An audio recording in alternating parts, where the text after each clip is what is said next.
Hi everybody. Sorry for the late start. We had technical difficulties, but we are here now.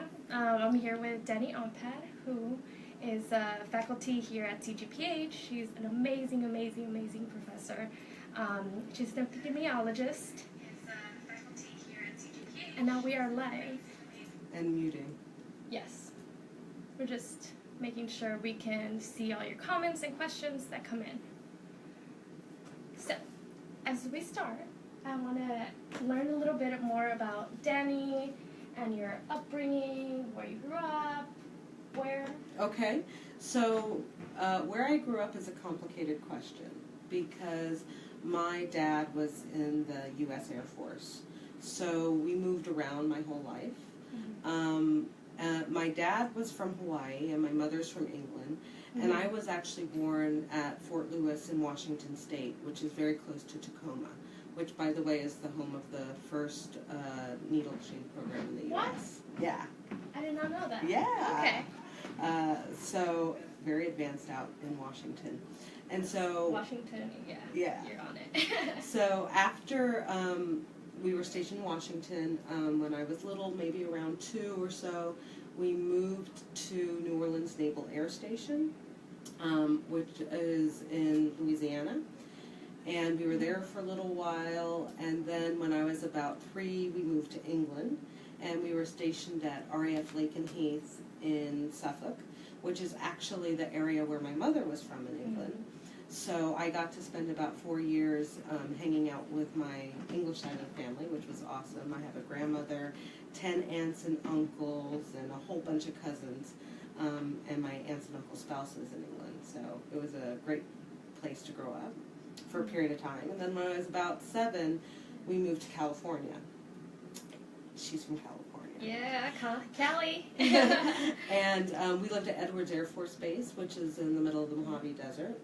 So this was really cool because we moved there in 1981, which was kind of at the height of the shuttle program when they were still landing at Edwards Air Force Base. So I have amazing memories of sitting on my dad's shoulders looking at the flight line as the shuttle was landing from one of its missions. So it was a pretty special upbringing. There were also a lot of sonic booms because it's a test flight center, and they were always testing these kind of experimental aircraft, and so you would be in class and all of a sudden there would be this big boom, and you knew somebody had broken the sound barrier, which is kind of cool. Yeah. So not scary at all? No, once you knew what was happening, you were like, oh yeah, that's what they're doing. Okay. And after California, I moved, my parents divorced, so my mother moved to Alaska, and my dad and I moved to the Azores. So the Azores are a group of islands in the middle of the Atlantic Ocean, and they're part of Portugal. Wow. Yeah, so I lived there for about 1.5 years. It was awesome. And then by this time you are... 6th grade and half of 7th grade. Okay. Yeah. And then after the Azores, we moved to Maryland, and my dad was stationed at Andrews Air Force Base, which is where he actually retired. And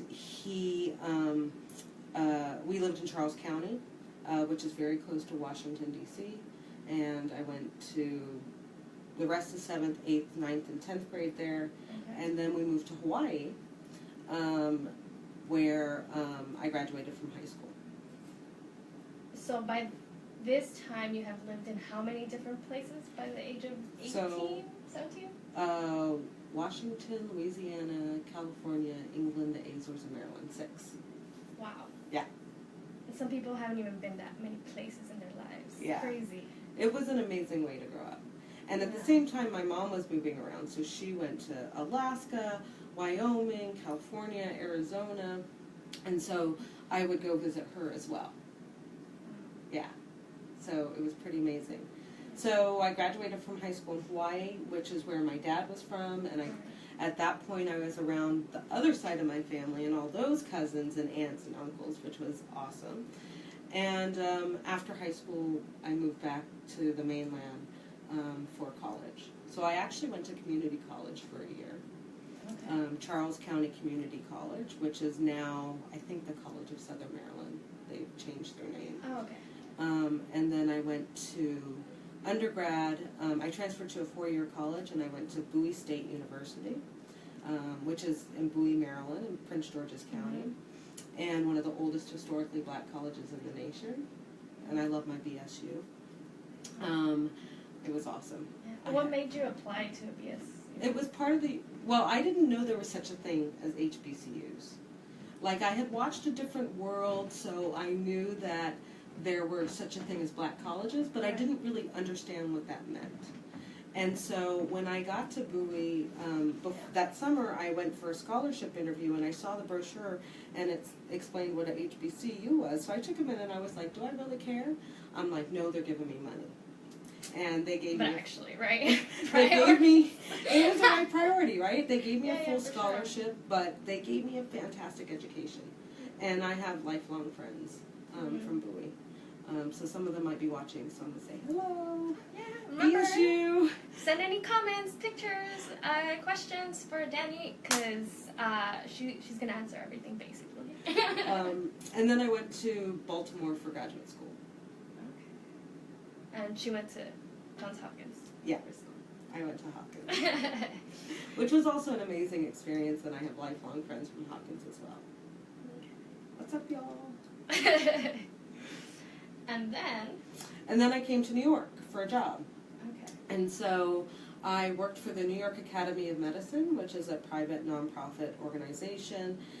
And at the time they had a center that was run by David Vlahoff, who just finished up his tenure as dean at the UCSF School of Nursing. He had been faculty at Hopkins. He had actually been one of my master's thesis readers. And he hired me to work on some studies, and he's been, you know, a major mentor and influence on my career. And so I was there for about 9 years, and then I came to NYU. What were you doing there for 9 years? For 9 years. So we, so there were a lot of things that we were doing. A lot of what I do is I study drug use. Mm-hmm. So I study people who use heroin, crack, cocaine, club drugs, and we looked at the relationship between drug use and infectious diseases like HIV, the hepatitis B, hepatitis C, and STIs. But we also looked at the natural history of drug use. So I had a colleague, Crystal Fuller, who was very focused on looking at initiation of injection drug use, and I actually eventually wrote a study that was looking at cessation of drug use. So that's part of what we did. Okay. The other part of what we did was urban health. So really, so epidemiologists think about exposures and outcomes, right? So outcomes are the health outcomes we're interested in, and exposures are the things that may increase our health or decrease our health. And urban health fundamentally thinks about the health of urban populations, but we also think about the city as an exposure, right? So what is it about the city that can change your health for the good or for the bad? Right? Just being. Just living in the city, like how is the city set up? What types of policies are in the city? Yeah. What type of environmental exposures are there? How do we interact with each other? Like, how does all that play a role in the health of people living in cities? Yeah. Yeah. So what did you find for New York?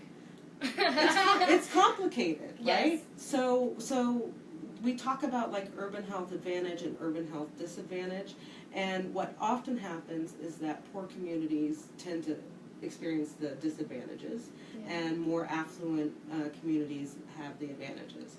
And so urban health is about trying to make that a little bit more balanced and trying to leverage everything that the city has for good health for everybody. Yeah. Yeah. So, because that was here in New York. Yes. Did you see any advantages being in a city like New York, doing this kind of research? I think, you know, from stuff that I've done and stuff that I've read, there are some advantages. Like, living in New York can be pretty amazing because you don't have to go far to get the things that you need, right? So you can be socially isolated in a place like New York City, but there are also a lot of opportunities for social engagement. You know, somebody who lives in a neighborhood can go downstairs and they can find grocery stores. Now, depending on your neighborhood, the grocery store may have fresh food or it may not, right? But I think a lot of people like to age in place in the city because there are a lot of amenities that can make aging a little bit better. And then New York also is an age-friendly city, and so the city actually has an agenda for making the city accessible for everybody, regardless of your age. There's any challenges? Oh, there are lots of challenges. There's a lot of poverty. It can be, so we have a great transportation system, but it's a little bit more challenging when you live out in the boroughs. We have challenges with folks accessing health care. Even though there's a lot of health care here, you know, it can be expensive and it can be challenging to navigate.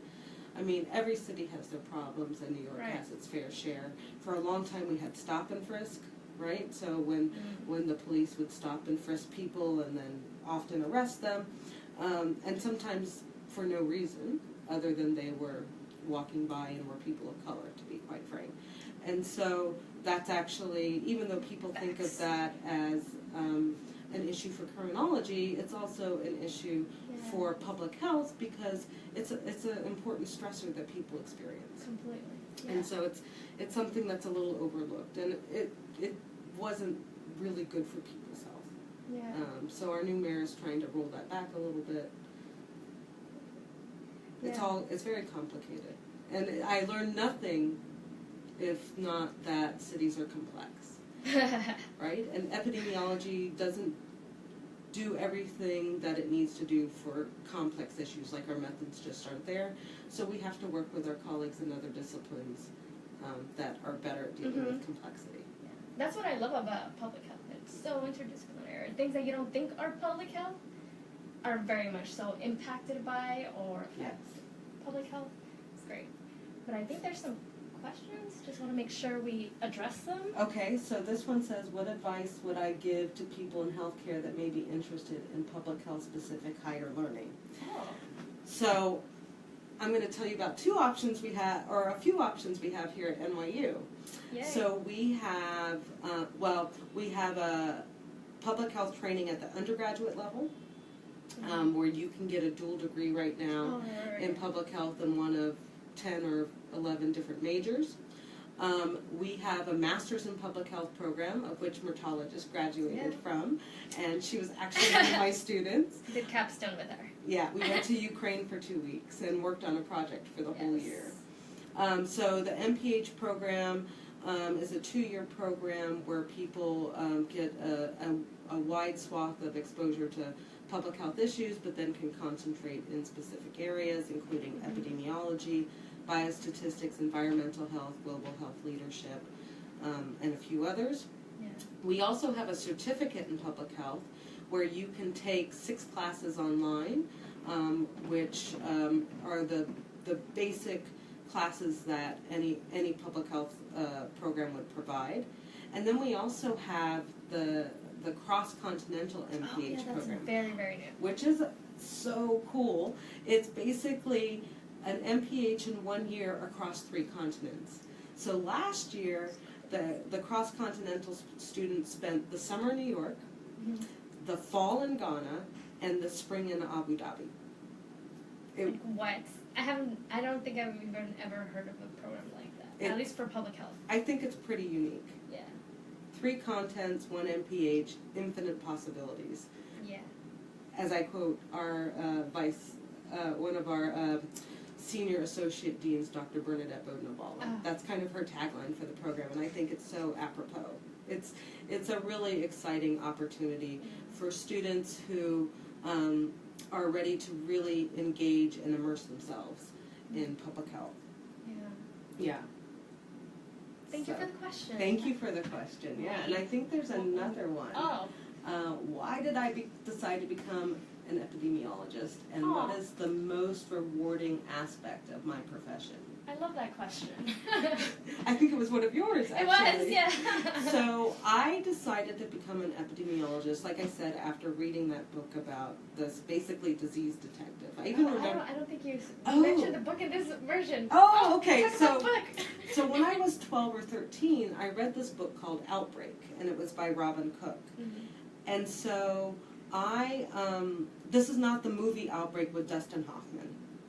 And Donald Sutherland, I think, was in it, where it was like a monkey, and he was infecting people. This was about an EIS officer.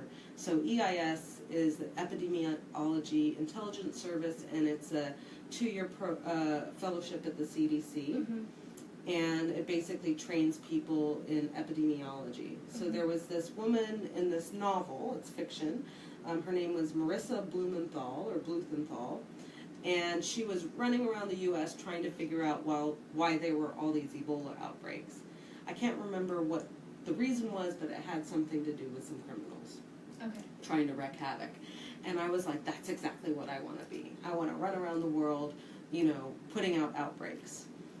So that's not quite how my career turned out, but that was really the inspiration for my career. And how old were you? Like 12 or 13. 12 or 13. Who really knows Yeah. what they want to do at 12 or 13? It was a little Danny crazy. You had a vision. I had a vision. And then because I read that novel, I started reading some nonfiction books. And watching some movies. So the next thing that really inspired me was that movie And the Band Played On. It was based on a book by Randy Shilts, and it was about the beginning of the HIV epidemic. And it was an HBO movie. It was like Matthew Modine was in it, and a bunch of stars. It was star-studded.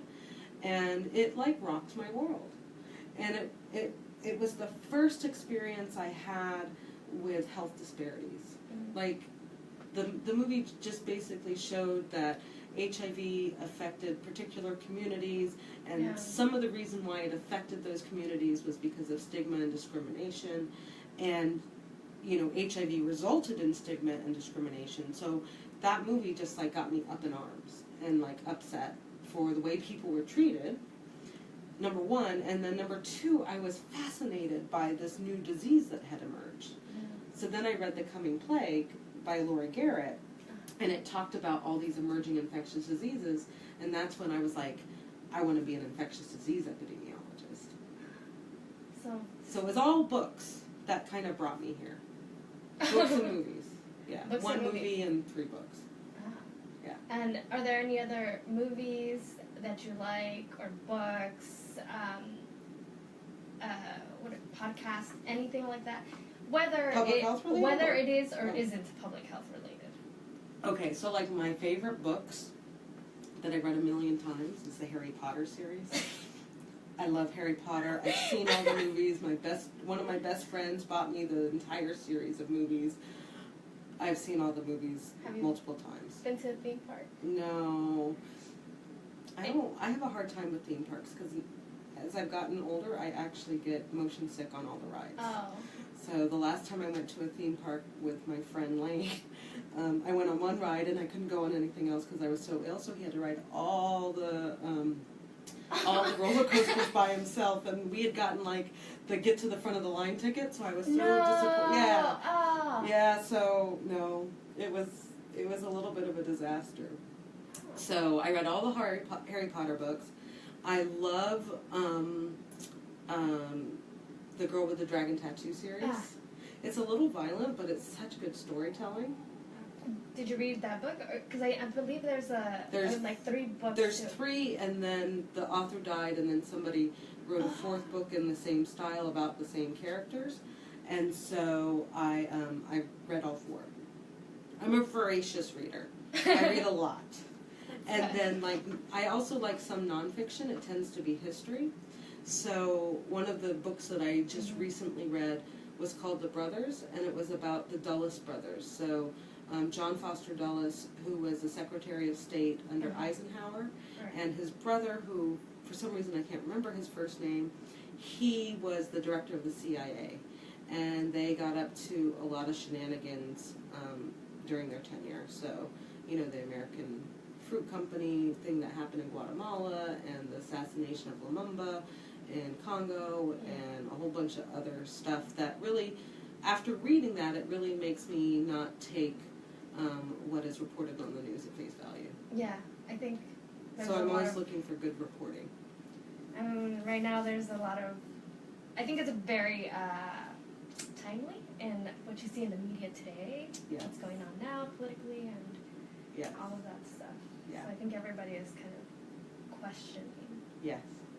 Yeah. And I can see why after reading that book. So I would suggest it if you're interested in that kind of stuff. The brothers. Mm-hmm. And it's about the Dulles brothers. Yeah. So, and I like biographies and things like that. So I read the new Malcolm X biography a few years ago. So. I see a theme. Yeah. Yeah. I read a lot. I feel like there's a question. So, are there any books that I would recommend to the general public to read in order to better understand current public health issues? Ooh, that is such a good question. You know, I'm not sure what general books are out there right now. I do tend to read the health section of the New York Times, which I think does some really important writing, as well as the Washington Post. Mm-hmm. So, but I'm not sure that there are any mass market books that I'm familiar with. But also, I haven't been to a bookstore in a hot second. So I couldn't honestly say that there aren't any. Most of the ones that I read also have to do with infectious diseases. I'm a little obsessed with infectious diseases, so on my bookshelf you'll see books on the Tuskegee syphilis study and on emerging infectious diseases and yellow fever and stuff like that. I haven't been reading as much general public health. Sorry about that. Can't be more helpful. But maybe some of the newspapers that you read, like you mentioned the Times. Yeah, I read the New York Times, Washington Post. The Guardian has some good health reporting as well. Okay. Yeah, because I feel like that's the way I've been keeping up recently. Just reading a lot of articles. Yeah. There was a really important article in the last week or so in the New York Times about HIV among gay men of color, particularly in the South, and they were reporting estimates that 1 in 2 gay men of color would become HIV infected in their lifetime, and I thought that was a really important story because it doesn't have to be like that. Like, we have some tools that can really help people, and we know that stigma and discrimination really contribute to this, as well as poverty and racism. And so we need to really pay attention to what's going on in these communities and look to these communities for developing solutions. Exactly. But I would say that was probably one of the most important stories of the year so far. I feel like the CDC had come out with that last year, right? Yeah, they did. Yeah. I have some questions, some fun questions. Okay. So I'll just throw these out, and whatever comes first to mind. Okay. Okay. What's your favorite artist? My favorite artist. Or favorites, a couple. Like. I don't want to limit you to just one. Painting or music. Like visual. Oh, music. Oh, well, see. Music, I have a lot of opinions. So I have to say I'm stuck in the 90s, the 80s and the 90s. I gathered that from our Ukraine trip. Yeah. So I'm a huge fan of Tupac. Uh-huh. Love Tupac. Saw Tupac in concert at my first homecoming at Bowie State University. Yeah. Okay. It was awesome. I can't even tell you. So I'm a huge hip-hop fan. I also like Hawaiian music a lot. And I have some favorite bands. One of them I kind of grew up listening to, Cecilia and Capono, which I'm sure very few people know. But we're going to YouTube it or Google it after. Yeah. Kalapana and Hapa are some of my favorite bands, as well as the Sunday Manoa. So some of these bands like Kalapana and Sunday Manoa were kind of a part of this Hawaiian Renaissance that happened in the 70s, where Native Hawaiians embraced and promulgated their culture, and it wasn't like the Hollywood version of Hawaii. Oh, okay. So Hawaiian language made a resurgence, Hawaiian arts and crafts and belief systems, and it was a very exciting time, I think, for that community. And so a lot of the music that came out of that is what I grew up listening to. It was kind of weird listening to Hawaiian music in England, but nevertheless, there was a big group of people from Hawaii stationed in England at the time that we were there, and we would have all these parties at our houses, and like all these house parties, and it was a lot of fun. So I grew up with a lot of kids from Hawaii when I was in England. Yeah. Okay. Favorite food? Oh, see, that's difficult because I'm a foodie. Ah. So it depends on where I am and what cuisine. In New York, if you had to suggest a couple spots to go. Okay, so my favorite Filipino restaurant is in Brooklyn, and it's called Purple Yam, and it's fantastic Filipino food. So they have really good, like, lechon and adobo, and they make halo-halo. So lechon is like roasted pig, and adobo is typically meat cooked in vinegar and soy sauce with some spices. And halo-halo is kind of like, it's shaved ice with all these kind of different kinds of stuff put in it, like flan, and it'll have makapuno, which is like young coconut, and it's awesome. I live in Brooklyn. Maybe I should hit it up. Yes, it's on Courtlieu Road. Oh, okay. Ditmars? I don't know Brooklyn very well. Yeah. But I've been there, so it's awesome. Okay. So that's like my favorite Filipino restaurant. I like to go out to dinner a lot, so. Okay. And once a year, my friend and I go for a really fancy dinner, like one of those tasting menus. Those are always fun. On that note, she's also an excellent cook. I have my moments. What's your favorite thing to cook or bake? Oh, I like making Moroccan rack of lamb. It's so fancy. It's not fancy. So Costco has really inexpensive lamb that's really good. Okay. And then there's just like this marinade that I put on it, and I leave it on for a couple hours, and then it takes like 20 minutes in the oven to make roasted lamb. It's not difficult. Anybody can do it. I promise you. Hit her up for the recipe. Okay, so we have a question. Where would someone look to find out what public health issues are affecting their individual communities? So that's a great question. Most states have a Department of Health website, and at least in New York, we have community health profiles that look at our health on like 10 different metrics, including HIV testing, cancer screening, mental health, so a variety of metrics. And so we can go, we can look at New York as a state, but we can also look at our neighborhoods. Like I live in East Harlem, so I can go and look and see how East Harlem fares on these different issues. So a lot of states and larger municipalities like cities have these types of reports that will tell you about what's most important for your community. Yeah, they're fantastic reports. The New York City ones are really well done. Yeah, they are. Yeah, I send our students there when they have to do, they have a neighborhood project for one of my classes, and I send them to those reports just to get a overall understanding of the health of their neighborhood. Sure. So look into your local health departments. Yes. Okay. Well, I was going to ask you about traveling. Oh, yes. Okay, so I love to travel. What has been some of your favorite places where you have traveled? Okay. But that's a two-part question. One for fun and one for work. What has been your favorites? So for fun, I will say England and Hawaii, because that's where I have family. And so it's not only special because they're great places to go, but my family is also there, and I get to spend time with them. And my family is a hoot. We're on both sides of my family. We're all like very fun and crazy, and I love. If you haven't gathered. Yeah, and I love hanging out with them. So for fun, even though I've gone to those places multiple times, like they're my go-to places, and it's really about the loved ones in my life. Yeah. Outside of that, because they literally are my number ones, Outside of that, where I go for fun, I often go back to Maryland to visit my friends. And I go to Bowie State University homecoming every year since I graduated, except for 1 year. And the 1 year I didn't go, I was horseback riding in Vermont, and someone called me up and they're like, "Where are you at? Why aren't you at homecoming?" I said, "I'm in Vermont horseback riding." They were like, "Girl, please, you're supposed to be down here." What's wrong with you? I know. So every year, like, I will arrange my work travel schedule so I can be at Bowie State University homecoming. So you can tell that the places that I like the most are the places that are closest to my heart.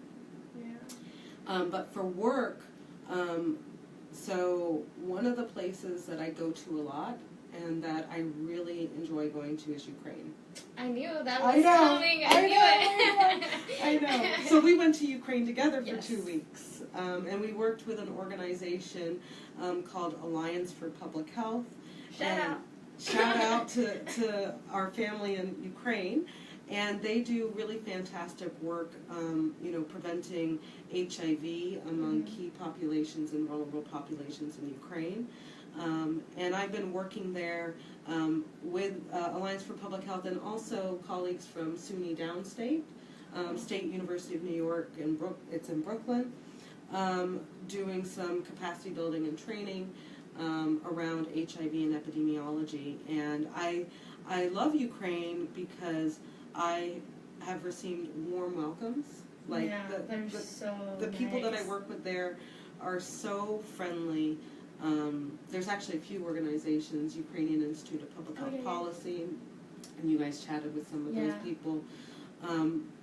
They have just been so welcoming, and they're so dedicated to the work that they're doing, and they're like incredibly intelligent, and so it's always a pleasure to go to Ukraine.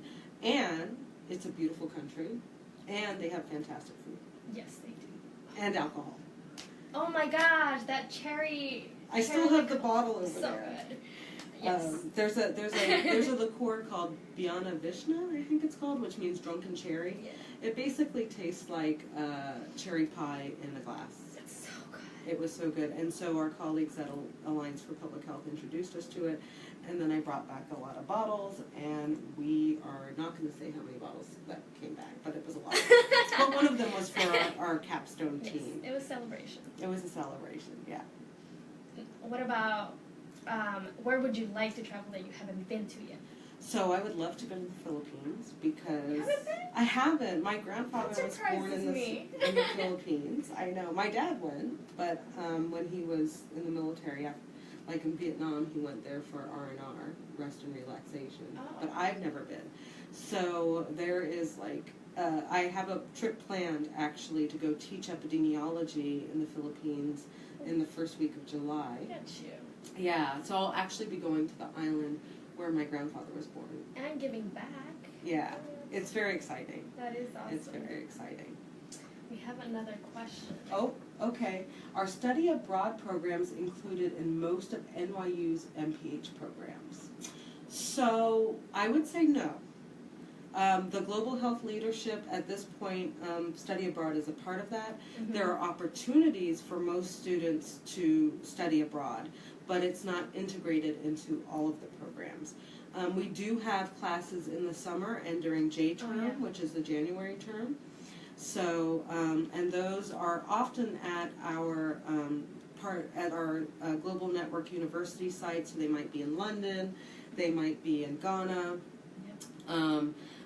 Actually, one of our colleagues, David Abramson, just took students to Cuba. We have had students go to South Africa. Geneva. Yeah. So it's integrated into Global Health Leadership, but there are opportunities for, I would say most, if not all, students to spend either the summer abroad, studying abroad, or the J term, the January term, studying abroad. Yeah, there's definitely opportunity. I feel like if you look for it, you can find it. Yes. Yeah, that's definitely always a plus, being able to travel somewhere. It is. That's kind of my reason to be. That's one of the best things about my job, is I get to travel a lot. So, why did you choose to work at NYU or at CGPA? you to this program? So, I was already living in New York, and I didn't really want to leave New York. And NYU, at the time that I came, had an MPH program, but it was in the Steinhardt School of Culture, Education, and Human Development. And when I came to interview, I was told that they were actually moving to create a College of Public Health. And so I thought that that was really exciting. We haven't been a college for very long, and to be at the beginning of something was something that was very intriguing. And so that's one of the reasons why I came to NYU. And then, there are fabulous people who work here, and they do great work. And so I knew that there would be colleagues that I could both collaborate with as well as learn from. And then I had been teaching as an adjunct, actually, for several years before I came here full-time. And I knew that the students were enthusiastic, and for the most part they work hard. And I loved teaching the NYU students. So that's why I came. Yeah, you should come too if you're watching this and thinking about applying. So we have a question: how important is relationship building in the public health field? So relationship building is so important, right? So in almost all facets of public health, to get anything done, you need to have relationships, and you need to have the right relationships with the right people at the right time. And so building relationships with community organizations or people living in the community is really important, not just for practice, but also for research, right? So what I do is I'm a public health researcher, but what we don't want to be are the researchers who helicopter in, do their research, and then roll out, right? Yeah. We want our research to improve the lives of people. It's not just research for research's sake. And I think we also need to recognize that a lot of communities already have solutions that maybe they just need to be tested so that we can show people that these solutions already work, right? Because we need to evaluate things to make sure they're working the way they need to work, and then we can hopefully provide resources to enhance those programs that already exist, or to work with people to develop new and better programs. Yeah. So relationships, I think, are key. I have collaborative relationships, I have relationships with students, and I try to keep them as productive as possible, both for the good of the public's health, but also because if you go and get a PhD, you may be reviewing my grants in 10 years, and I want you to remember that Dr. Ompad was nice to you. But you might be reviewing my papers. It's crazy. I know, right? This could totally happen. My students could be the next leaders of NIH or the next scientific leaders, and so let us hope. Yes. I have faith. I have faith you guys are all going to do wonderful things. On that note, or to bounce off that, in the foreseeable future, or like for the next public health practitioners, what do you think are some of the most important qualities or characteristics? Who will thrive in public health? What's necessary? Who's going to thrive in public health? I think, first of all, people who are good communicators, right? Both written and oral communication. I know people get really nervous about talking to groups of people, but public health has to be out of the office, right? We have to be communicating with the people who have the money to invest in the programs that we're developing, and the people who want the programs, right? And to teach people to implement them. So we have to be very good at communicating.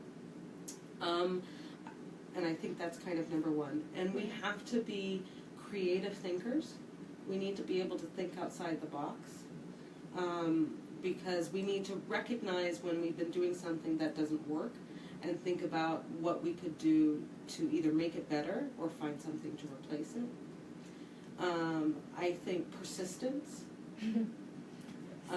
because you get a lot of rejection in science and in public health. You put in a grant for your research, or you put in a grant for your program and it gets rejected. So you need to be resilient. I think we need to be culturally competent. Yes. I think, and by culture, I don't necessarily always mean race and ethnicity. There are a whole bunch of different cultures, right? And I mean this means being thoughtful about a variety of communities, whether they're defined by geography, race, ethnicity, sexual orientation, gender. We need to be able to listen and communicate effectively with people and be sensitive to other people's experiences. And I think we have to be fighters. You have to really fight for the people that you're working with and for, right? So I would say that and then if you want like the technical stuff, like if you want to be an epidemiologist, you need to be good in stats. We can teach you that. But you need to be able to think critically. That's the technical stuff. But in terms of personality traits and patience, patience is an important characteristic. Before I forget, somebody had asked prior about software for public health. Oh, okay. We haven't forgotten. What do you recommend? So the person was asking what type of software we use in epidemiology to do the statistical analyses that we do. And so there are a variety of softwares. Yes. I tend to use Stata, and they just came out with a new version, which I cannot wait to buy. Apparently it takes your output and puts it into tables for you, which one of my students posted on Facebook all the hours they spent doing the tables for my class, and I was just like, yeah, now it's going to be a little easier for the next generation. So I use Stata, and I also use M+ for some more complicated analyses. I have colleagues who use SAS, and health departments often use SAS. There's also ArcGIS if you're doing geographic information systems types of analyses. So like looking at neighborhood stuff or building maps. Okay. So fundamentally, the software that you choose kind of depends on your research question. There's R, which is free, but it takes a little bit more programming, and you really have to understand matrices to be able to effectively engage with it and get all that you can out of it. So there's a lot of different softwares you can use. I tend to use Stata and M+. Yeah. I've been using Stata since Stata 4. And we're at 15. Okay. For a minute now. Yeah. Now that I see you taking a little gulp out of this Diet Coke. So if you don't know Danny, she drinks a lot of Diet Coke. No. And I have never, ever heard the story behind what is up with this affinity towards Diet Coke. My dad got remarried for a period of time, and my stepmother drank a lot of diet soda. She tended to drink Diet Pepsi, and I just kind of, like, that was the only soda in our house, was diet soda, and so I just have always, from the time I was in middle school, I always drank diet soda. So I actually don't really like regular soda, with the exception of Fanta in other countries. So, like Fanta in Europe, orange Fanta in Europe is really good. It's not electric orange like a highlighter like it is here, and it doesn't feel as sweet as it is here. Okay. But I don't know. I've just always drank diet soda. I just don't like regular soda. Okay. Now we all know. Yeah. Now I know. Yeah. I always come to class with a Diet Coke. I mean, we'll get to the little office tour, but she has a whole package down here of Diet Coke. just a little bit of Diet Coke. Just a little bit. Yes, just a little bit. I wanted to know also about any challenges you have faced in your career as a public health practitioner, as an epidemiologist. What are some of the roadblocks you have faced? So, a challenge that happens periodically is the government. So let me tell you why. And when I first experienced this, whenever there's a budget crisis, whenever we're on a continuing resolution in Congress for the budget that has impacts on the NIH budget. And the NIH budget is what funds a lot of public health research. So the first time this happened to me was in 1995. I was a student at Bowie, and I was doing an internship at NIH. So I had spent the summer at NIH doing what's called a summer intramural research assistantship. And I was working in the Laboratory of Viral Diseases at the National Institute of Allergy and Infectious Diseases. And I was learning about virology and molecular biology, and I was working with vaccinia virus. And my mentor, whose name is Elizabeth Wolf, was looking at what's called vaccinia virus morphogenesis. So the transition from being outside of the cell to inside of the cell, and what physical changes the virus goes through. So I spent the summer working on this, which was actually a fantastic experience. It really helped me with biochemistry and molecular biology. Oh my goodness. And it helped me figure out that I didn't want to work in the lab. Okay. So that was a valuable experience. I learned a lot, but I also realized that that was not for me. And so Elizabeth was gonna hire me for the next year to continue to work at NIH. Wow. But I could not get hired until, I think, December, because there was a budget crisis in Congress, and there was no hiring at the federal government until that was resolved, right? So at a traineeship level, you know, these budget crises can prevent students from getting access to exposure to training. And then at an investigator level, you know, changing governmental priorities on what research they're interested in. So, you know, Trump has been saying that he doesn't want to fund the Fogarty International Research Center, which provides a lot of training overseas for investigators. That actually has impact on U.S. faculty, both in terms of the training programs that they run, but also in terms of having colleagues in other places that we can learn from, right? So, you know, and shifting priorities for HIV research has an impact on the work that I do. You know, the size of the NIH budget has an impact on the research that we produce. The U.S. produces an enormous amount of knowledge around public health issues, and when the NIH is threatened, that threatens our ability to innovate in public health, and that affects the health of Americans, but it also affects the health of people living around the world. Yeah. So I would say that's one of the biggest challenges is the changes in government and how that can affect funding for public health research. Yeah. And that doesn't even speak to the challenges that some of my other colleagues might face when it comes to public health programming.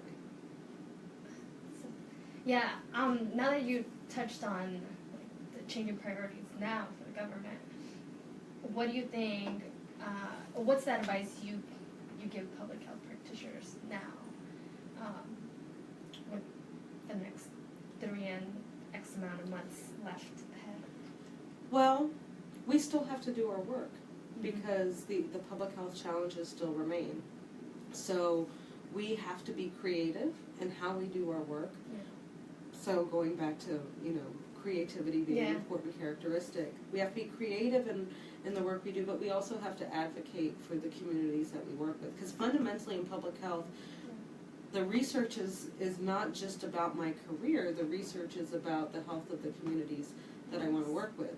And so, and some of the communities that I work with experience a lot of disparities, right? And don't necessarily have the political power that they need to change things. And so we're one of the groups that can help shine a light on these issues, right? So I would say persistence, advocacy, and creativity is what's going to get us. But it's not just limited to this administration. You know, it happens all the time. Even among democratic administrations, the priorities might change. And sometimes they need to change because the causes of morbidity and mortality, meaning the causes of illness and death in the United States, shift over time, right? So like a major demographic shift is the aging population. So all these baby boomers are aging and they're living longer. And like what I tell students when they're asking like what area should I go into, I would say you would have a long career in working with older adults and issues that affect older adults because of the aging baby boomer generation. It's not my area of expertise, but I would say that that's going to be an important reality for us for probably the next 30 to 40 years. Thank you. Now I'll consider that too. Yeah. And I wanted to have a quick tour. Oh, sure. If that's okay. Of course. We're just going to look at what Danny has here. I have a I'm lot going of to pick stuff. this up. Yeah, she does. I have a lot of stuff. All right. Where would you like to start? Well, why don't we start on that end? Okay. We are going to move some things around. Okay. So, Okay. I have a lot of books. Yes. I'm a little obsessed with books. Okay. Starting here, so you can see too. Yeah, so that painting was actually a gift from a good friend who I went to graduate school with. She's actually faculty at Wake Forest. Her name is Kate Hayden, and she's one of the people who actually work on aging.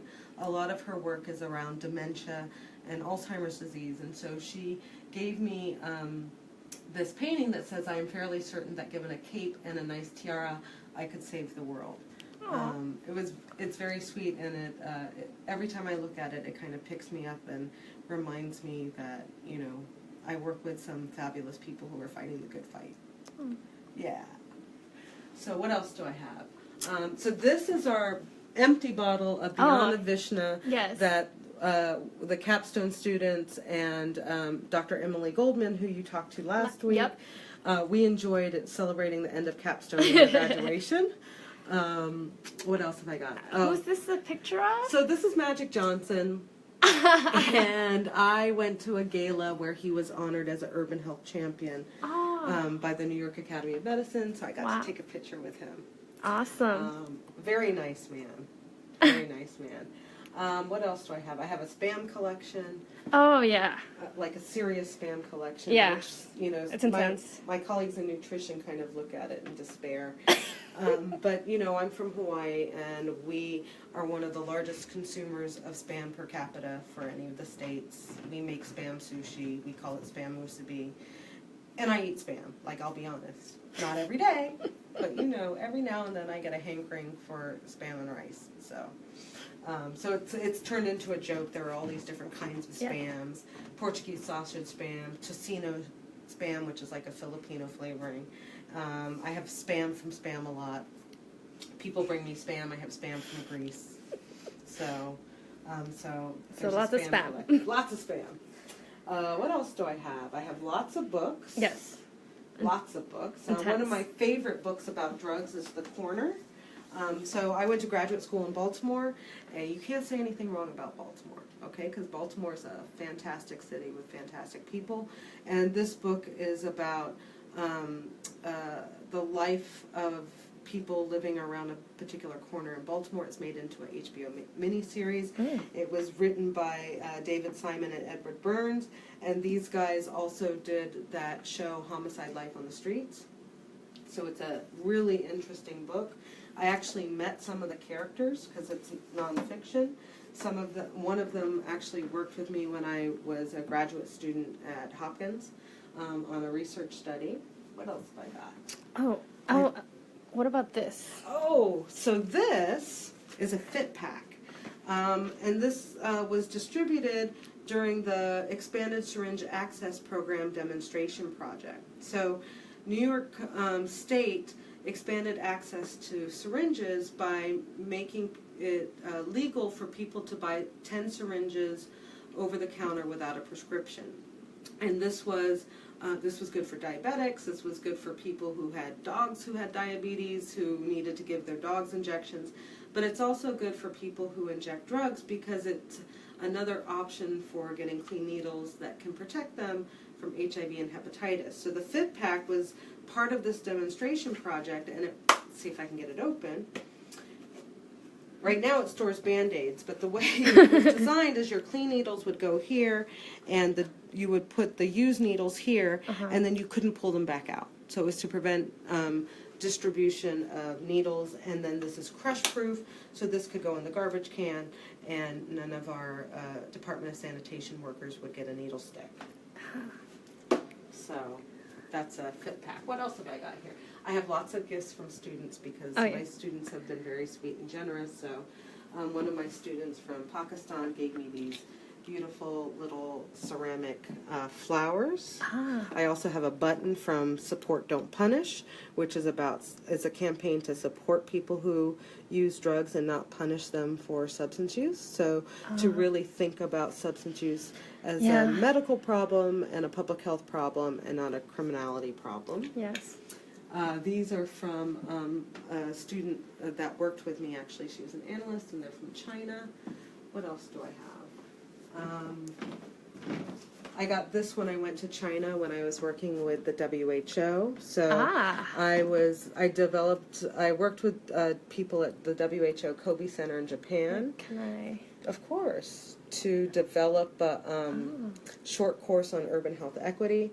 And we did a training of the trainers in Suzhou at Soochow University, and that was one of the gifts that they gave me. I'm a big Star Wars fan, and so one of my best friends, Charmaine, gave me R2-D2 and a C-3PO coolers to keep my Diet Coke cold. I also have a syphilis lunchbox because I like infectious diseases. Not that I want them, but that I study them. This is a picture of me with Mike Bloomberg and one of me with Bill Clinton. What? Yeah. When did you meet them? So Bill Clinton, the New York Academy of Medicine used to have offices in the same building that the Clinton Foundation was. And his press room was actually on our floor. So I got to meet him at Christmas. You know, he would take pictures and then they gave us a cookie. It was very sweet. And then for Bloomberg, I met him when they were celebrating 50 years of mental hygiene services for New Yorkers. And so I went to Gracie Mansion for a reception, and I shook his hand. So that was pretty awesome. And let's see, what else do I have? I have lots of books. So this is the epidemiology section. These are all the infectious disease books. These two books were actually written by one of my professors. Conrad Nelson. Actually, this is the first edition, I think. And these are all my biostatistics books. These are all my urban health books. This is all about HIV. This is all about sex. These are all old National Institute on Drug Abuse research monographs.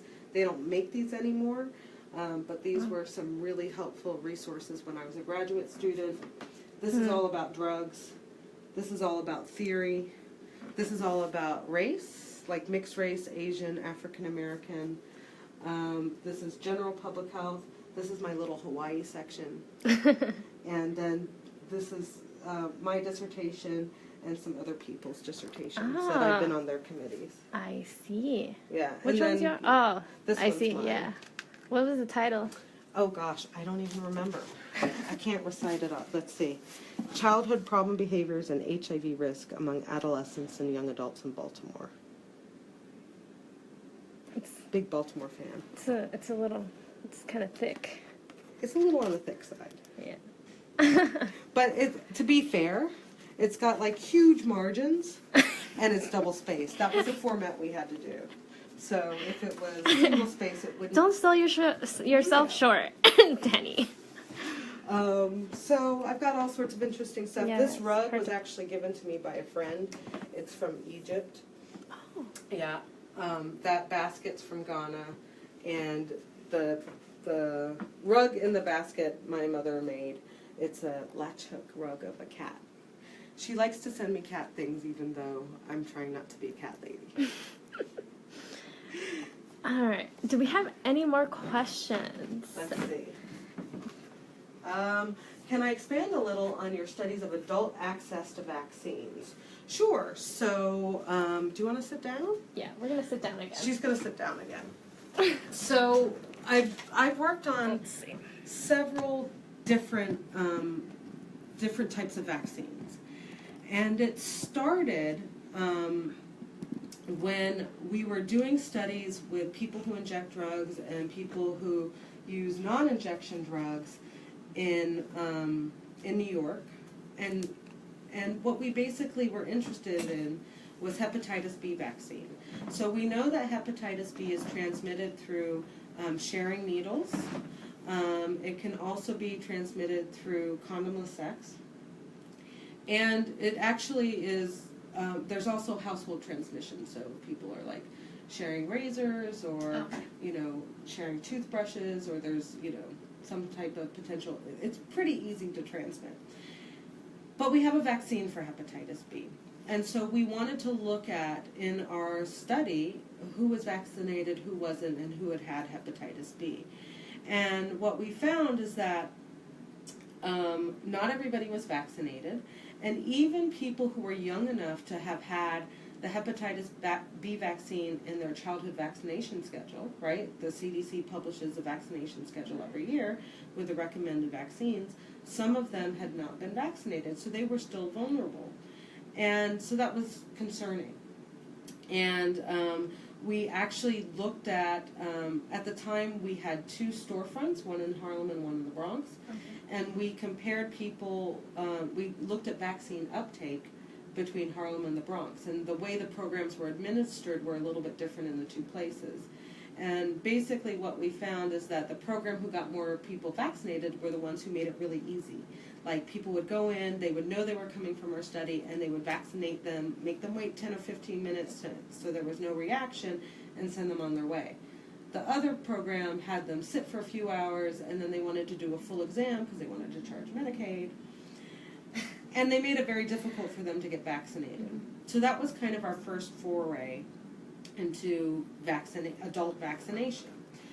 Then, so I got to the academy in 2002, just after 9/11, and there had been anthrax scares, anthrax at the post office, right? I remember that. And so we were concerned that some of the people who are not well connected to healthcare, some of the key populations and vulnerable populations that we work with, would not get the resources they needed if there was a bioterrorism attack or some kind of outbreak, right? So we're talking about drug users, we're talking about sex workers, we're talking about elderly shut-ins, undocumented immigrants. So people who aren't going to go running to someone official for something, right? And in fact maybe avoiding officials or the police or something like that for very good reasons. And so we were trying to figure out how we could develop rapid interventions to get people the resources that they might need if there had been a bioterrorism attack. There was a period of time when NIH was really interested in preparing for bioterrorism. So we decided that the flu vaccine was something that we could use to test these types of methods, because you have to get a flu shot every year. And so we did, we had 2 grants where we looked. The first grant looked at how could we rapidly vaccinate people, and particularly vulnerable populations that weren't very well connected to healthcare. And the second grant, during that grant we realized that New York was not meeting the healthy people goals for vaccination coverage, particularly among the elderly. So we were trying to develop methods to increase vaccination among older adults in poor communities. So I worked on hepatitis B vaccine access for drug users, and influenza vaccine access for older adults.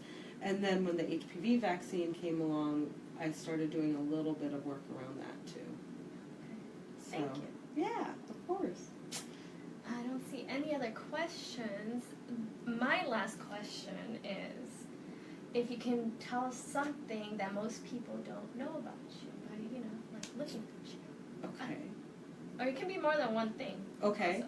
Also. Let's see. Well, you already know everywhere that I've lived, so that's no longer a mystery. But I do have some hobbies other than traveling. So when the mood strikes me, I'll do a little knitting and a little sewing. And so 3 of our colleagues here at NYU College of Global Public Health are expecting. And so I've made some baby blankets for the expectant parents, because I can sew in a straight line.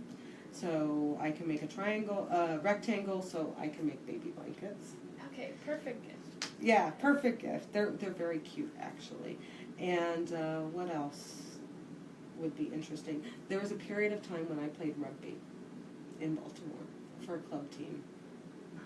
I could see you I'm not a fast runner, but if I hit you, you're gonna struggle. If I tackle you, you're gonna struggle to get up.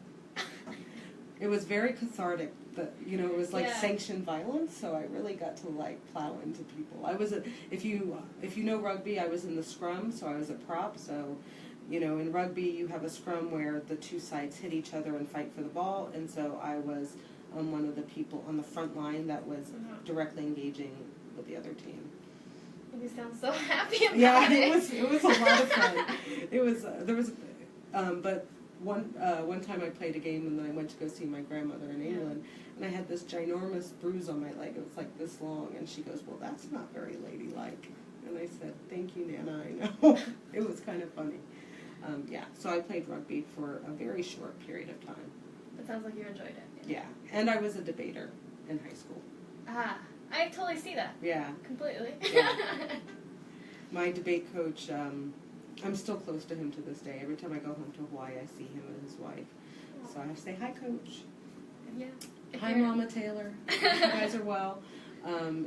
They really taught me how to build an argument, and really helped me with my writing in high school, which I actually use today when I'm writing grants. Like, some of the same principles in debate help me build arguments to get people to fund my research. Yeah, there's always these key people Yeah. that you meet throughout your life. I have a lot of key people. I have had some, outside of my parents, who are very inspiring, and, they both overcame obstacles. My mom my mother, when I was growing up, used to tell me that women are superior. And so, I like her. Yeah, she's pretty fabulous. And my dad, gave me a really good sense of responsibility. But I've had fabulous mentors in my life. So Mr. Bill Taylor, my debate coach at IAA High School, when I was in college, 2 faculty in particular took interest in me, Dr. Ngwasu in the biology department, and Dr. McManus in the English department. She introduced me to the literature of the Harlem Renaissance. It's a very different department. I know. I was a biology major, but I went to Bowie, I told you, and I didn't realize that there was a thing such as HBCUs. So I felt like it was my responsibility to learn more about African American culture, because obviously I'm not African American, or maybe not so obvious. I've also often been mistaken for African American, but I needed to learn about this community and understand why this school existed. And so I took African American history, and I took African American literature, and Dr. McManus turned me on to the Harlem Renaissance, and now I live in Harlem. It's pretty amazing. Yeah. And then I was a peer educator, so the women who ran the peer education program, which were in the health center, did a lot for me. I traveled with them to conferences, and they really invested a lot of time and energy into me. And when I was in graduate school, so I had David Flahoff as a mentor. He was such an advocate, such a good teacher. My master's thesis advisor, Alice Tang, who is now I think she's still at Tufts, she was patient with me when my master's thesis got stolen. She was very patient with me as I redid all my analyses. Someone broke into my friend's car. This is when I stored everything on discs. Yeah. Your computer got stolen. No, the disk. It was a zip drive. A zip disk. Oh, okay.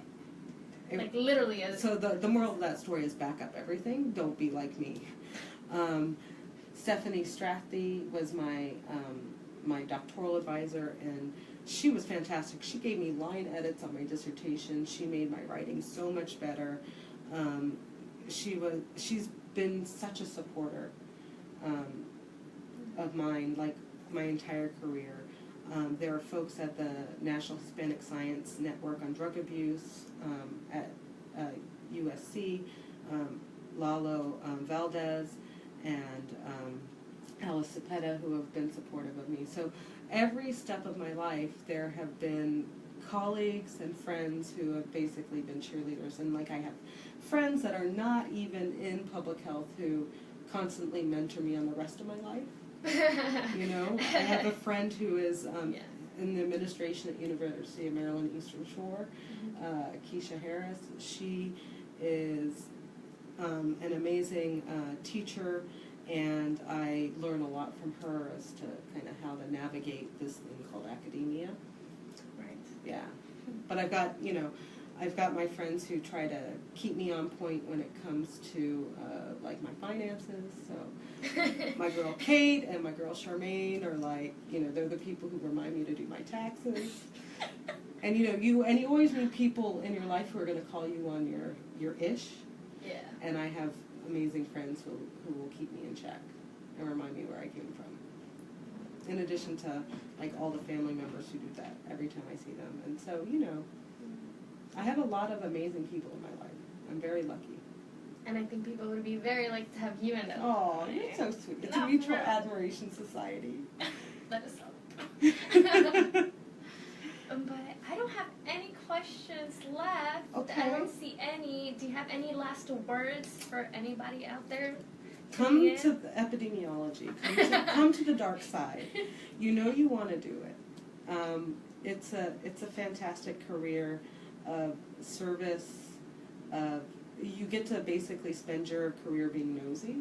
My dad used to call me Niele, which I always thought was short for the translation of my name in Hawaiian, which is Kaniela, but it actually means nosy. And I didn't find out until my 30s that he had been calling me nosy like my entire life, which is true. Anybody who knows me knows that I'm nosy as hell.